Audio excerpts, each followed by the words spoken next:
نبی کی عمر بڑھتی گئی، یہاں تک کہ امام الانبیاء سرکار دو عالم کے متعلق آتا ہے کہ حبب الیہ الخلاء، امام الانبیاء کو خلوت نشینی پسند کر دی گئی۔ آمنہ کے لال غار حرا میں جاتے تھے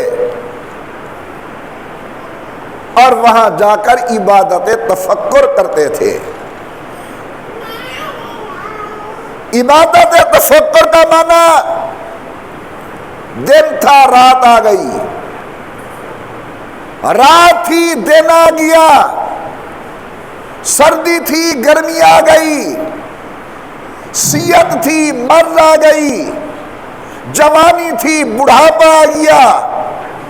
ان تمام حالات پر نظر ڈال کر دل میں مزید یقین محکم بٹھاتے تھے کہ کوئی ذات ایسی ہے کارخانہ کائنات کو چلانے والی جس کے حکم کے ساتھ یہ نظام دنیا چل رہا ہے۔